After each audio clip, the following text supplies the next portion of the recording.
Antologi Pembacaan Firman Tuhan yang Maha Kuasa.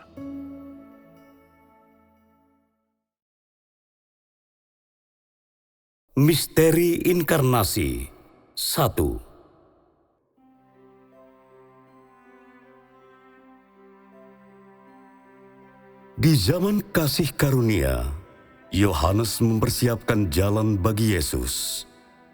Ia tidak dapat mengerjakan pekerjaan Tuhan itu sendiri, dan hanya dapat memenuhi tugas manusia. Meskipun Yohanes adalah orang yang mempersiapkan jalan bagi Tuhan, ia tidak mampu merepresentasikan Tuhan. Ia hanyalah manusia yang dipakai oleh Roh Kudus. Setelah Yesus dibaptiskan, Roh Kudus turun ke atasnya seperti burung merpati. Setelah itu, ia memulai pekerjaannya, yang artinya ia mulai mengerjakan pelayanan Kristus. Itulah sebabnya identitas Tuhan melekat pada dirinya, karena dari Tuhanlah ia berasal. Tidak masalah seperti apa keteguhan hatinya sebelum ini. Mungkin terkadang lemah atau terkadang kuat. Semua yang ada dalam kehidupan manusia biasa yang ia jalani sebelum melakukan pelayanannya. Setelah ia dibaptis, dengan kata lain, diurapi, kuasa dan kemuliaan Tuhan segera menyertainya. Dan dengan demikian, mulailah ia melakukan pelayanannya. Ia dapat melakukan tanda-tanda dan keajaiban, melakukan mukjizat, dan ia memiliki kuasa dan otoritas karena ia bekerja secara langsung, mewakili Tuhan itu sendiri. Ia sedang mewakili Roh Kudus melakukan pekerjaannya dan mengungkapkan apa yang Roh katakan. Oleh karena itu, Dia adalah Tuhan itu sendiri. Hal ini tidak terbantahkan. Yohanes dipakai oleh Roh Kudus. Ia tidak dapat menjadi seseorang yang merepresentasikan Tuhan, dan tidak mungkin baginya untuk merepresentasikan Tuhan. Jika ia ingin melakukannya, Roh Kudus tidak akan membiarkannya, karena ia tidak mampu melakukan pekerjaan yang akan dilakukan oleh Tuhan itu sendiri. Mungkin ada banyak kehendak manusiawi dalam dirinya, atau ada sesuatu yang menyimpang. Dalam keadaan apapun, tidak mungkin baginya untuk secara langsung merepresentasikan Tuhan. Kesalahan dan kekeliruannya hanya merepresentasikan dirinya sendiri. Namun pekerjaannya merupakan representasi pekerjaan Roh Kudus. Namun, engkau juga tidak dapat mengatakan bahwa semua dari dirinya merepresentasikan Tuhan. Dapatkah kesalahan dan kekeliruannya dianggap merepresentasikan Tuhan juga? Melakukan kekeliruan ketika merepresentasikan manusia adalah lumrah. Tetapi, jika seseorang menyimpang tatkala merepresentasikan Tuhan, bukankah itu sama saja dengan mempermalukan Tuhan? Bukankah itu sama dengan penghujatan terhadap Roh Kudus? Roh Kudus tidak akan semudah itu membiarkan manusia berdiri di tempatnya Tuhan, bahkan sekalipun ia disanjung oleh orang-orang di sekelilingnya. Jika ia bukan Tuhan, pada akhirnya ia tidak akan mampu bertahan. Roh Kudus tidak akan membiarkan manusia merepresentasikan Tuhan sesuai keinginannya. Sebagai contoh, Roh Kuduslah yang memberikan kesaksian tentang Yohanes. Dan Roh Kudus jugalah yang menyatakan kepadanya bahwa ia akan menjadi seseorang yang mempersiapkan jalan bagi Yesus. Namun, pekerjaan yang dikerjakan di dalam dirinya oleh Roh Kudus itu terbatas. Yang diminta dari Yohanes hanyalah menjadi pembuka jalan bagi Yesus, mempersiapkan jalan baginya. Artinya, Roh Kudus hanya menopang pekerjaannya dalam mempersiapkan jalan dan mengizinkannya hanya melakukan pekerjaan tersebut. Pekerjaan yang boleh ia lakukan bukan pekerjaan yang lain. Yohanes merepresentasikan Elia, dan ia merepresentasikan nabi yang mempersiapkan jalan. Roh Kudus menopangnya dalam hal ini. Sejauh apa yang dikerjakannya itu mempersiapkan jalan. Roh Kudus pun menopangnya. Namun, jika ia menyatakan dirinya sebagai Tuhan itu sendiri dan berkata bahwa ia telah datang untuk menyelesaikan pekerjaan penebusan, maka Roh Kudus pasti harus mendisiplinkan dirinya.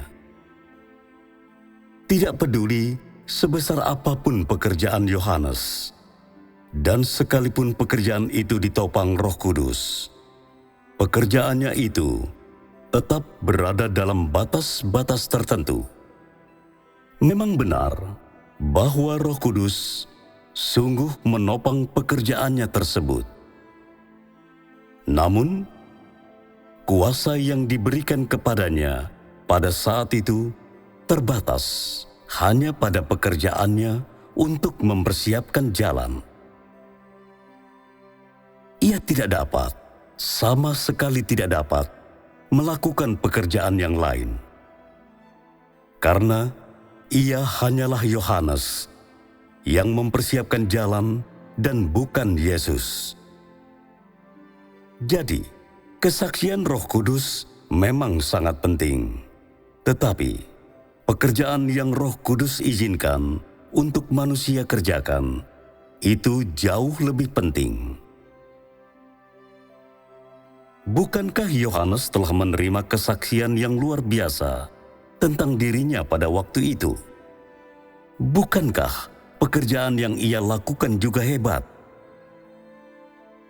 Tetapi, pekerjaan yang ia lakukan tidak dapat melampaui pekerjaan yang Yesus lakukan, karena ia tidak lebih dari seorang manusia yang dipakai Roh Kudus, dan ia tidak dapat secara langsung merepresentasikan Tuhan. Jadi, pekerjaan yang ia lakukan pun terbatas. Setelah ia selesai mempersiapkan jalan, tidak ada lagi yang menopang kesaksiannya. Tidak ada lagi pekerjaan baru yang ditugaskan kepadanya. Dan ia pun tidak disebut-sebut lagi, manakala pekerjaan Tuhan itu sendiri dimulai. Ada orang-orang yang dirasuki roh jahat dan berteriak dengan lantang, "Aku adalah Tuhan." Namun pada akhirnya, mereka tersingkap karena mereka salah dalam apa yang mereka representasikan. Mereka merepresentasikan iblis, dan Roh Kudus tidak mau memberikan perhatian kepada mereka. Setinggi apapun engkau meninggikan dirimu sendiri, atau sekeras apapun engkau berteriak, engkau tetaplah hanya makhluk ciptaan milik iblis. Aku tidak pernah berteriak-teriak, "Aku adalah Tuhan. Aku adalah anak yang dikasihi Tuhan." Namun pekerjaan yang aku lakukan adalah pekerjaan Tuhan. Perlukah aku berteriak? tidak ada yang perlu ditinggikan. Tuhan itu sendiri mengerjakan pekerjaannya sendiri dan tidak membutuhkan manusia untuk memberinya status atau memberinya gelar kehormatan. Pekerjaannya itu sendiri sudah cukup untuk merepresentasikan identitas dan statusnya. Sebelum pembaptisannya, bukankah Yesus adalah Tuhan itu sendiri? Bukankah Ia adalah Tuhan yang berinkarnasi dalam daging? Tentu tidak boleh beranggapan bahwa hanya setelah menerima kesaksian, barulah Dia menjadi anak tunggal Tuhan, bukan?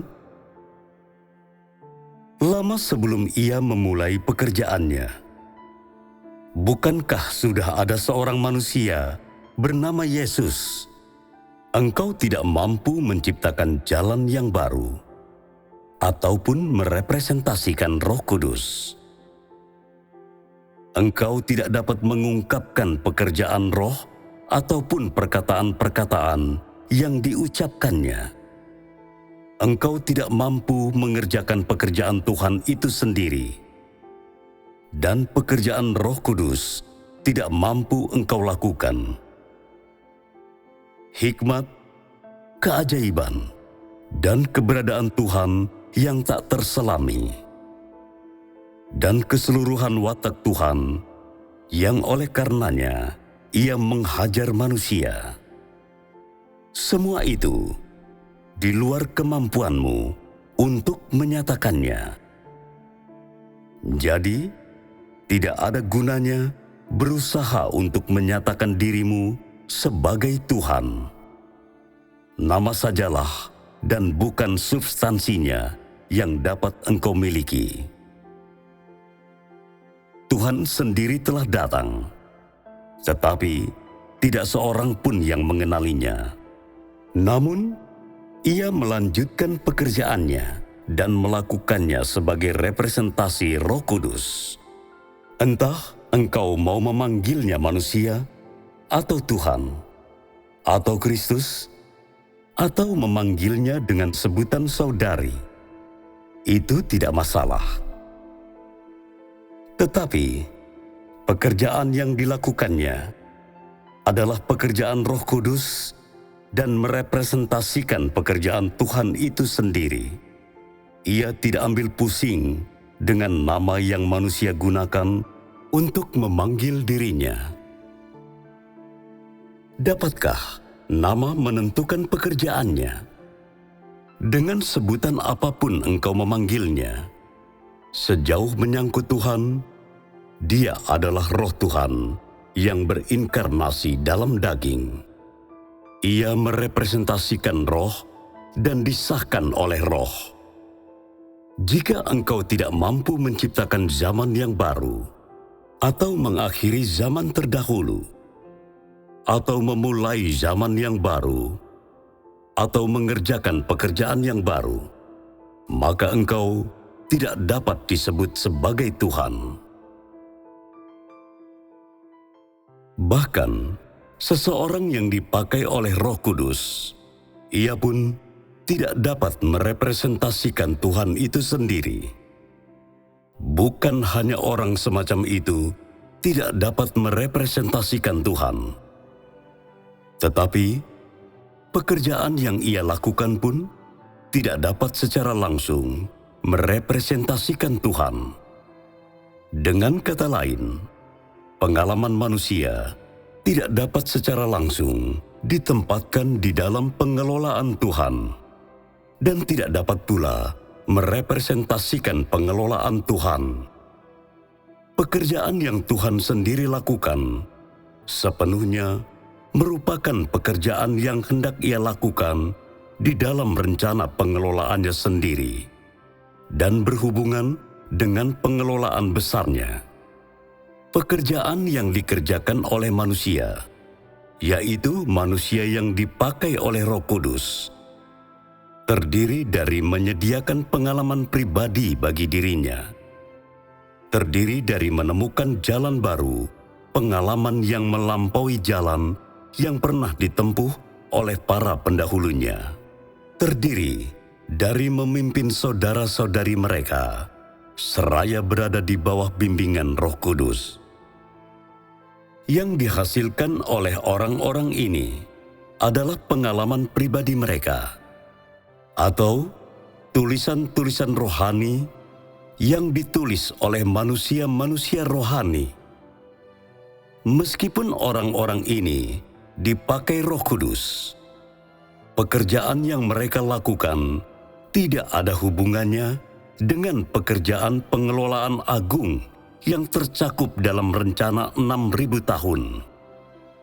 Mereka semata-mata manusia yang telah dibangkitkan oleh Roh Kudus dalam periode-periode tertentu untuk memimpin orang-orang dalam aliran Roh Kudus sampai fungsi yang mereka jalankan berakhir atau sampai hidup mereka berakhir. Pekerjaan yang mereka lakukan hanyalah mempersiapkan sebuah jalan yang tepat bagi Tuhan sendiri, atau melanjutkan satu aspek tertentu dalam pengelolaan yang Tuhan sendiri kerjakan di muka bumi. Dalam diri mereka sendiri, orang-orang ini tidak mampu melakukan pekerjaan yang lebih besar di dalam pengelolaannya. Dan mereka juga tidak dapat membuka jalan keluar yang baru, apalagi menyimpulkan seluruh pekerjaan Tuhan dari zaman sebelumnya.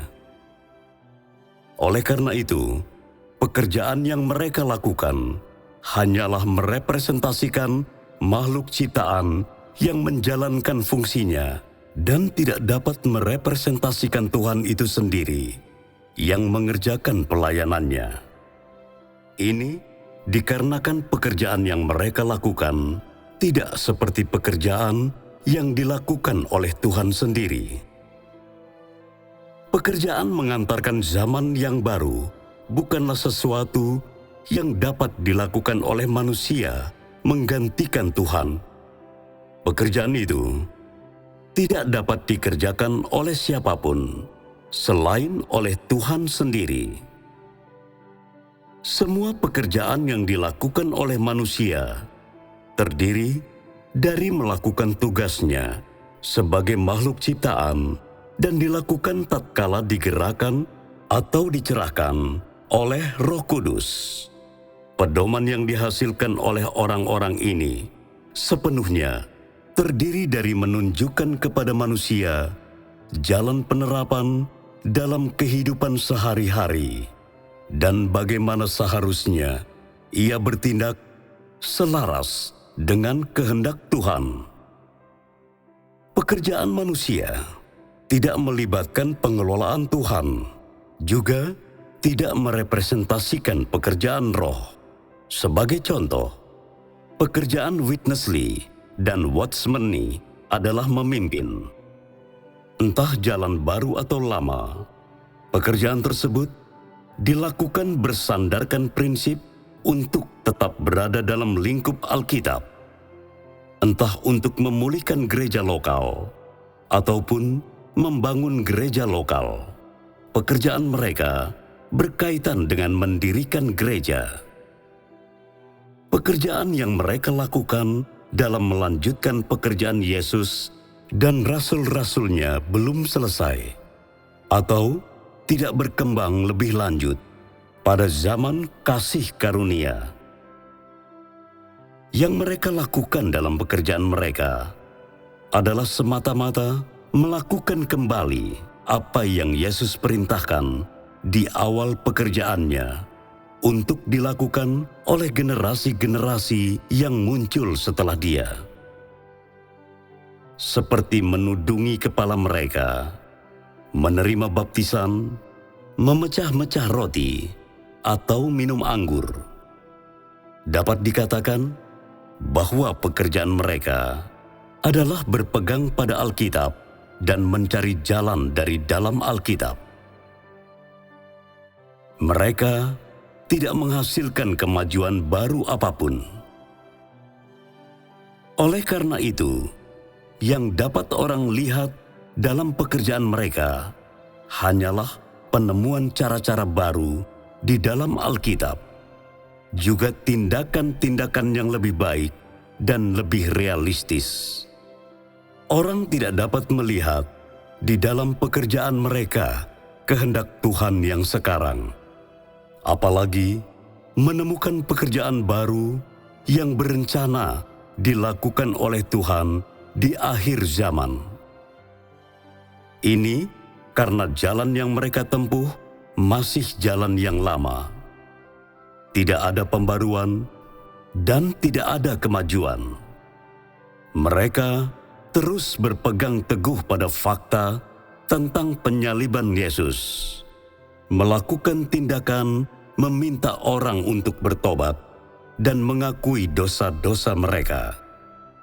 Setia berpegang pada perkataan bahwa orang yang bertahan sampai pada akhirnya akan diselamatkan. Perkataan bahwa laki-laki adalah kepala perempuan, dan perempuan harus patuh kepada suaminya, dan bahkan setia berpegang pada gagasan tradisional yang mengatakan bahwa perempuan tidak boleh berkhotbah, tetapi hanya boleh taat. Jika gaya kepemimpinan semacam ini harus terus dilakukan, Roh Kudus tidak akan pernah dapat melakukan pekerjaan yang baru untuk membebaskan manusia dari doktrin ataupun memimpin mereka memasuki alam kebebasan dan keindahan. Oleh karena itu, tahap pekerjaan yang mengubah zaman ini haruslah dikerjakan dan diucapkan oleh Tuhan itu sendiri. Jika tidak, tak seorang pun dapat menggantikan Dia untuk melakukannya. Dengan demikian, sejauh ini, seluruh pekerjaan Roh Kudus di luar aliran ini telah terhenti, dan mereka yang dahulu dipakai oleh Roh Kudus telah kehilangan arah mereka. Jadi, karena pekerjaan orang-orang yang dipakai oleh Roh Kudus tidak seperti pekerjaan yang dikerjakan Tuhan sendiri, identitas mereka dan subjek yang mereka wakili dalam tindakan mereka pun berbeda. Ini karena pekerjaan yang ingin Roh Kudus kerjakan berbeda, dan oleh sebab itulah kepada mereka yang sama-sama melakukan pekerjaan diberikan identitas dan status yang berbeda. Manusia yang dipakai Roh Kudus mungkin juga melakukan beberapa pekerjaan baru, dan mungkin juga menghapuskan beberapa pekerjaan yang dilakukan di zaman sebelumnya. Tetapi, apa yang mereka lakukan tidak dapat mengungkapkan watak dan kehendak Tuhan di zaman yang baru. Mereka bekerja sekadar mengerjakan pekerjaan zaman sebelumnya, dan tidak untuk mengerjakan pekerjaan baru yang secara langsung bertujuan merepresentasikan watak Tuhan itu sendiri. Dengan demikian, tidak peduli berapa banyak praktik usang yang mereka hapuskan atau berapa banyak praktik baru yang mereka perkenalkan, mereka tetap hanya merepresentasikan manusia dan makhluk ciptaan. Sebaliknya, ketika Tuhan sendiri melakukan pekerjaannya, Ia tidak secara terbuka mengumumkan penghapusan praktik-praktik zaman dahulu, atau secara langsung mengumumkan dimulainya zaman yang baru. Dia itu gamblang dan lugas dalam pekerjaannya. Dia terang-terangan dalam melakukan pekerjaan yang ingin Ia lakukan. Artinya, Ia secara langsung mengungkapkan pekerjaan yang telah dilakukannya. Secara langsung melakukan pekerjaannya sebagaimana yang dimaksudkan dari semula, yang mengungkapkan keberadaan dan wataknya. Dari perspektif manusia, wataknya, demikian pula pekerjaannya, berbeda dari watak dan pekerjaannya di zaman-zaman yang lalu. Namun dari perspektif Tuhan sendiri, ini hanyalah kelanjutan dan perkembangan lebih lanjut dari pekerjaannya. Tatkala Tuhan sendiri bekerja, Ia mengungkapkan firman-Nya dan secara langsung membawa pekerjaan yang baru tersebut. Sebaliknya, tatkala manusia bekerja, pekerjaan itu adalah hasil pertimbangan dan pembelajaran, atau merupakan perluasan pengetahuan dan sistematisasi tindakan yang didirikan di atas dasar pekerjaan orang lain. Dapat dikatakan, esensi pekerjaan yang dilakukan oleh manusia adalah mengikuti tatanan yang sudah ada dan menapaki jalan lama dengan mengenakan sepatu baru. Ini artinya, bahkan jalan yang ditempuh oleh manusia yang dipakai oleh Roh Kudus pun dibangun di atas dasar yang telah dibuka oleh Tuhan sendiri. Jadi, kesimpulan semua yang telah dibahas adalah manusia tetaplah manusia dan Tuhan tetaplah Tuhan. Yohanes dilahirkan berdasarkan janji, seperti halnya Ishak yang dilahirkan bagi Abraham. Ia mempersiapkan jalan bagi Yesus dan melakukan banyak pekerjaan. Tetapi ia bukan Tuhan, ia adalah salah seorang nabi, karena ia hanya mempersiapkan jalan bagi Yesus. Pekerjaannya juga hebat, dan hanya setelah ia mempersiapkan jalan, Yesus pun secara resmi memulai pekerjaannya. Pada dasarnya, ia sekadar bekerja bagi Yesus, dan pekerjaan yang ia lakukan adalah melayani pekerjaan Yesus. Setelah ia selesai mempersiapkan jalan, Yesus pun memulai pekerjaannya. Pekerjaan yang lebih baru, lebih konkret, dan lebih terperinci. Yohanes hanya melakukan bagian awal dari pekerjaan tersebut. Bagian yang lebih besar dari pekerjaan baru tersebut dikerjakan oleh Yesus. Yohanes pun melakukan pekerjaan baru, tetapi ia bukan orang yang mengantarkan zaman baru. Yohanes lahir sesuai yang dijanjikan, dan namanya diberikan oleh malaikat. Pada waktu itu, orang ingin menamainya mengikut nama ayahnya, Zakaria. Tetapi ibunya berkata, anak ini tidak dapat dipanggil dengan nama itu. Ia harus dinamai Yohanes. Ini semua atas perintah Roh Kudus. Yesus pun dinamai atas perintah Roh Kudus. Dan ia dilahirkan dari Roh Kudus. Dan ia dijanjikan oleh Roh Kudus. Yesus adalah Tuhan, Kristus, dan anak manusia. Namun, pekerjaan Yohanes juga besar. Mengapa ia tidak dipanggil Tuhan? Apakah tepatnya perbedaan antara pekerjaan yang Yesus lakukan dan pekerjaan yang Yohanes lakukan? Apakah satu-satunya alasan adalah bahwa Yohanes merupakan orang yang membuka jalan bagi Yesus? Ataukah karena hal itu telah ditetapkan sebelumnya oleh Tuhan? Walaupun Yohanes juga berseru, "Bertobatlah engkau, karena kerajaan surga sudah dekat." Dan ia juga memberitakan Injil kerajaan surga. Pekerjaan itu tidak berkembang lebih jauh lagi, dan hanya merupakan sebuah awal. Sebaliknya, Yesus bukan hanya memulai zaman yang baru, juga mengakhiri zaman yang lama, tetapi ia juga menggenapi hukum perjanjian lama. Pekerjaan yang ia lakukan lebih besar dari pekerjaan Yohanes, dan terlebih dari itu, ia datang untuk menebus seluruh umat manusia. Dialah yang mengerjakan tahap pekerjaan itu. Sedangkan Yohanes, ia hanya mempersiapkan jalan. Meskipun pekerjaannya hebat, perkataannya banyak, dan murid yang menjadi pengikutnya banyak, pekerjaan yang dilakukannya tidak lebih dari mengantarkan sebuah awal baru kepada manusia. Manusia tidak pernah menerima dari dirinya kehidupan, jalan, ataupun kebenaran yang lebih mendalam. Dan manusia juga tidak pernah memperoleh pemahaman tentang kehendak Tuhan melalui dirinya. Yohanes adalah seorang nabi yang besar, Elia, yang membukakan landasan baru bagi pekerjaan Yesus dan mempersiapkan orang-orang pilihan. Ia adalah pendahulu zaman kasih karunia.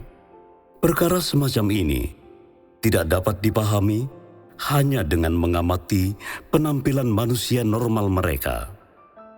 Ini lebih dari itu, karena Yohanes juga melakukan pekerjaan yang cukup besar, dan terlebih lagi yang dijanjikan oleh Roh Kudus, dan pekerjaannya itu ditopang oleh Roh Kudus. Karena itu, hanya melalui pekerjaan yang mereka lakukanlah orang dapat membedakan identitas masing-masing. Karena tidak mungkin untuk mengetahui hakikat manusia hanya dari penampilan luarnya.